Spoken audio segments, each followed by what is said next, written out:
Hari ni saya nak baca saya dah pernah menulis 2 buah naskah dalam dikirakan dalam sini saya pernah menulis 2 buku melalui studio Ananai.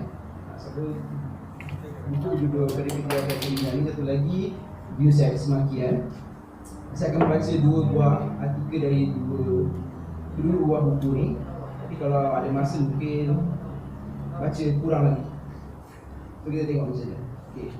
Mula sekali saya nak baca satu artikel ni berjudul Walau Apa Pun. Bukan pun, porn. P-O-R-N.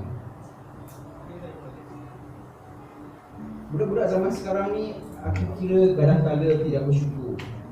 Apa betapa bertuahnya mereka. Mereka tidak tahu betapa epiknya kesukaran orang dahulu kala hendak beronani. Dan dengan dahulu kala, maksud aku era pra-internet. Mereka tidak tahu kejerihan menonton adegan seks video konvensional melalui pita video semata, atau kepayahan mendapat rakan-rakan yang menjadi majalah atau filem dulu. Aku masih ingat beberapa sumber pornografi yang ada semasa kecil.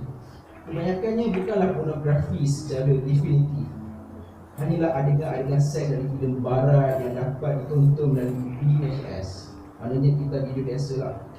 Biasanya sewaktu menonton dengan family, aku akan dipaksa menutup mata sementara salah seorang abah aku akan menekan tentang fast forward. Sudah itu aku akan mengecam minit keberapa adegan tersebut, dan esoknya setelah semua ke sekolah lah, semua ke pejabat, barulah aku melayan semula babak tersebut dengan penuh cemas sementara mak aku sibuk membersihkan laman atau memasak di dapur. Namun cara ni kadang-kadang tak berkesan. Aku pernah dikantar oleh abah aku kerana mematikan video tepat-tepat sesudah adegan seks. Kakak aku pernah suruh terus filem yang keterlaluan bagi dia seperti filem Life Force. Mak aku juga lah yang sporting. Pernah kantar aku sekali. Dia hanya menyergap seraya menuding-nuding dan terus berlalu macam tu je. Tidak lagi membangkitkan isu itu, apatah lagi kepada ahli keluarga lain.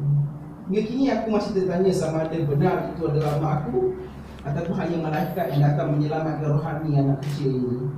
Nah, sampai melibatkan metafisik pengalaman menonton porno sewaktu kita dahulu. Macam mana pun, jika benar itu malaikat, usahanya gagal sama sekali. Tidak dapat di rumah, aku ikhtiar cari di luar pornografi ini. Bertawar seluruh Malaya, dan ini membawa kepada rakan sekelas aku sendiri, Arif namanya. Si Arif ni anak tinggal orang kaya. Dia tinggal di banglo dan ayahnya juga tinggal sering ke Eropah demi urusan kerja. Di store, ayahnya mempunyai sebuah simpanan porno yang pada hari ini boleh dikategorikan sebagai suang-suang kuku saja. Namun pada pertengahan 90-an, dia amat menunjukkan tahap cabut kuku. Dia mempunyai segala variasi majalah Jerman dari era 70-an, dan di dalamnya terdapat gadis-gadis berbulu lebat. Jangan tanya di mana. Yang lengkap berbondage, orang kena penumbuk dan segala macam perilaku yang gila babi punya publicity. Benda-benda begini kau boleh dapat dari Google pada hari ini macam tu je. Tadi pada tahun 1995, kami masih lagi beronani melihat seorang wanita dalam Baywatch. Biarpun makcik cleaner semata. Menonton seks yang tidak bersimulasi pun sudah riang gembira. Justru prospek majalah yang tunjuk 6 orang lelaki beratur untuk pancur di muka seorang awet Australia nyata amat kekalibulaan. Masalahnya dengan barang baik ayah Arif ni, kami tidak boleh membawanya pulang. Dia akan periksa satu-satu koleksi ni yang begitu mengagumkan. Serius, dia ada beratus naskah. Puritan, Swedish Erotica, juga dalam bahasa yang aku tidak pernah tahu wujud. Tapi pada umur begitu, kami risaukan toy.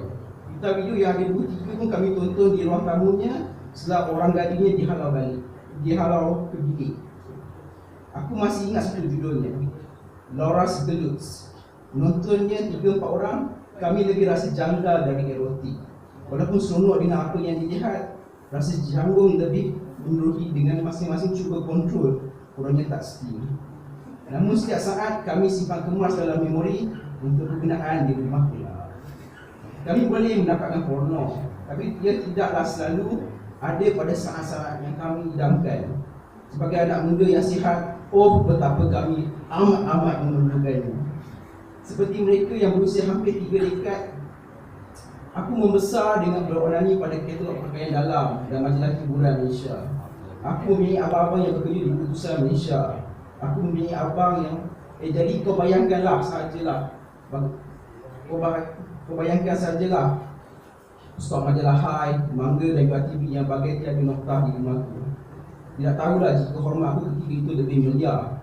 Tapi aku kira majalah Malaysia lebih galak pada pertengahan 90-an jika nak bandingkan pada hari ini. Aku masih mengerti isu aditif yang memuatkan gambar kumpulan ini berkebaya jarang menampakkan bra semata-mata. Dengan aku berusia 14 tahun, tak gila kau? Tidak, aku bukan hendak menyalahkan keseksian artis Malaysia atau Malaysia aku. Jauh sekali, aku pernah memuntahkan benih yang berbaloi sebuah ketamadunan terhadap perempuan yang lengkap berpakaian di TV. Langsung tidak berkelakuan seksi pun. Mereka cuma berlawanan cinta dan kebetulan berada di hadapan mata ketika aku menyendiri di ruang tamu. Itu saja. Ini aku mempunyai telefon yang boleh berhubung dengan internet secara automatik.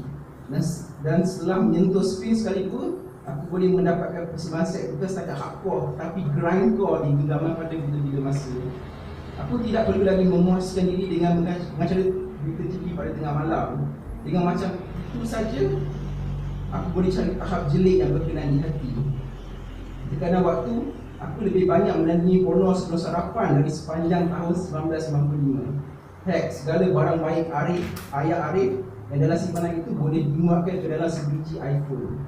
Dan aku boleh tengok gambar dan video yang editor majalah Eropah paling fucked up sekalipun tak dapat nak bayangkan. Atau pada pemuda-pemudi di luar sana yang sering melawat Black on Blondes dan Min Hunter dan Ben Gross dan Fatih dan Yuan, bersyukurlah.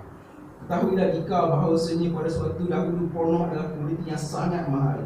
Barang baik yang perlu dicari, direbut dan dijaga. Suatu ketika aku mempunyai sebuah simpanan swimsuit yang cukup tersorok. Kini aku mempunyai folder bergiga-giga yang perlu teori dari desktop sahaja. Oh, kenapalah aku tidak berusia 13 tahun pada zaman sekarang.